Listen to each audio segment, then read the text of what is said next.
Now, the Ghana Meteorological Agency, beginning of this year, predicted a significant probability of slightly longer dry weather period in 2022 farming season. A late to normal onset of rains and mostly normal cessation were also predicted. For Ghanaian farmers, the seasonal rainfall forecast for 2022 raised a red flag that could affect their crops during the rainy season. Is the current rainfall pattern what was predicted? We'll be speaking with a principal meteorologist at the Ghana Meteorological Agency. He joins. Now, there have been increased talk about weather changes in the weather pattern around the world, including Ghana, due to the seemingly erratic rainfall that we've been experiencing is as a result of climate change. But the Ghana Meteo Agency is allaying fears that there might be indeed drastic changes in the weather. Joining us for a conversation on this is Nana Kofi Opoku, principal meteorologist at the Ghana Meteo Agency. Thank you so much for joining us here. How do you describe the seeming erratic rainfall being experienced now?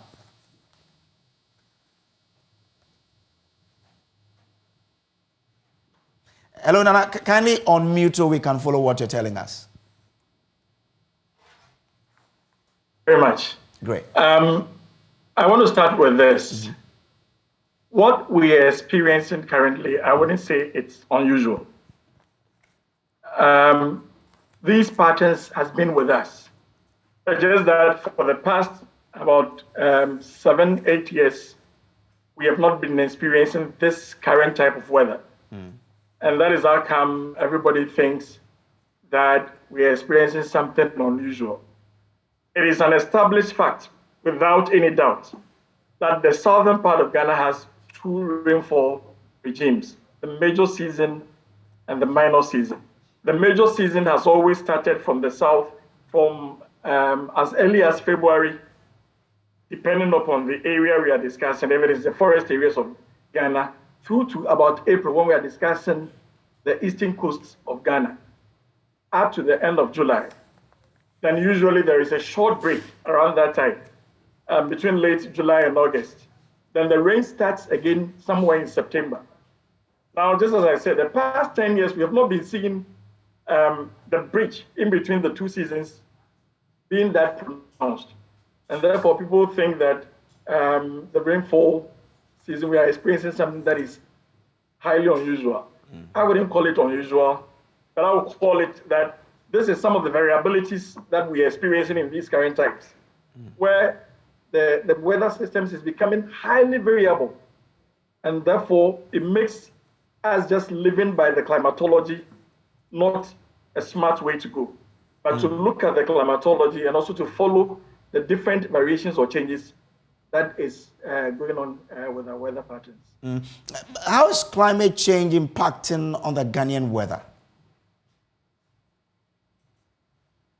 Truly, I will state that in terms of temperature, there is no denying the fact that indeed the climate or the temperature conditions has really shifted.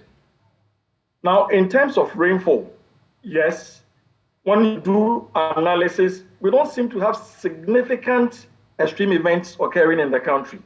There is a slight shift where you see certain areas, for instance, the forested areas, parts of the eastern coast of the country. There is a slight increase in rainfall patterns. But what we tend to see mostly is the year-to-year variability. Last year, exactly around this time, we had a long drought stretching from all the way July through to, I think, the last week of August or so, where the rains were simply not coming. And it started in September, and it rained and rained until somewhere late October, early November for the coastal areas in Ghana, and up until November for the forested areas in the country. What we are seeing this year is that even though normally there should have been a certain dry spell between July, August this year, we did not experience that.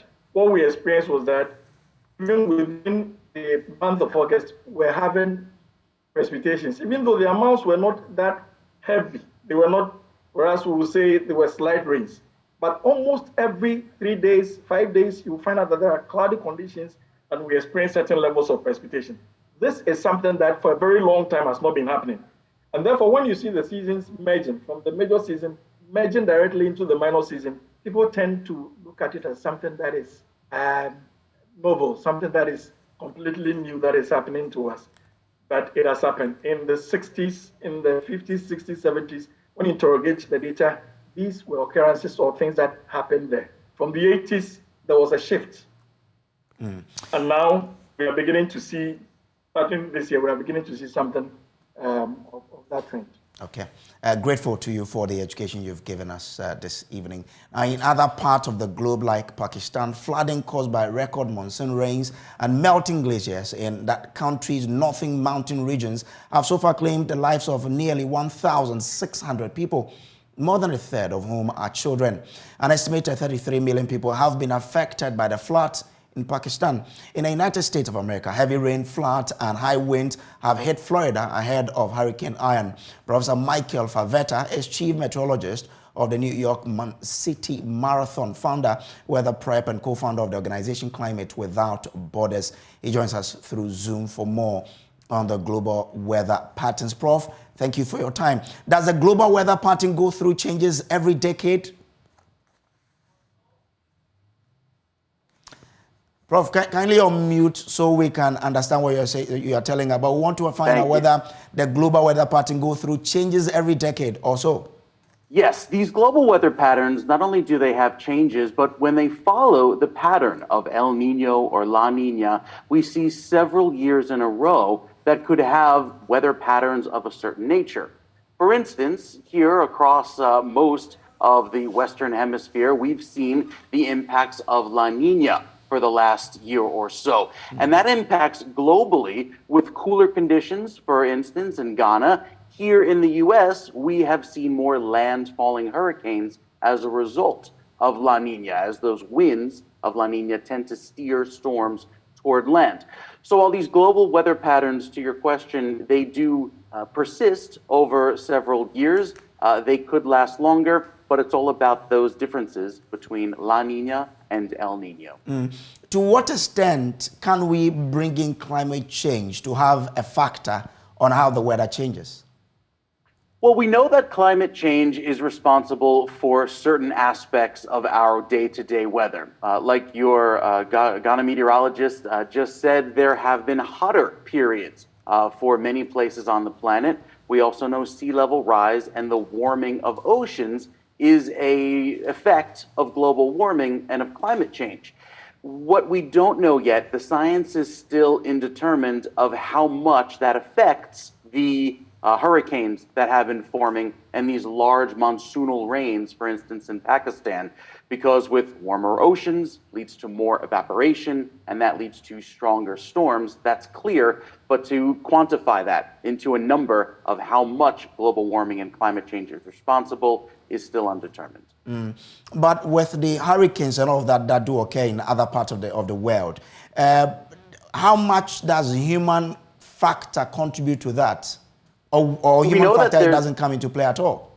Yeah, there's a significant human factor. One part of that, specifically with what happened in Florida, along the Gulf Coast near the cities of Naples and Fort Myers, which were hit very hard, those areas were not very populated 50 or 60 years ago. So there have been a lot more people moving down toward the coast and developing infrastructure that was not necessarily ready for very strong Category 4 hurricanes with very strong winds, such as what occurred with Ian. Which means that once population grows, then the tendency for hurricanes to occur becomes higher.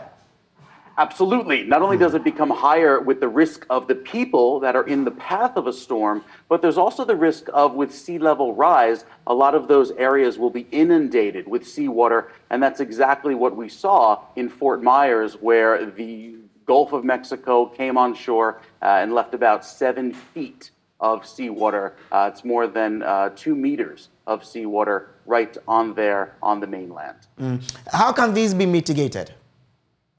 Well, we have various protocols in place. For instance, there's the Paris Agreement, the international body that came together and is hoping to limit the warming of the Earth by reducing greenhouse gases.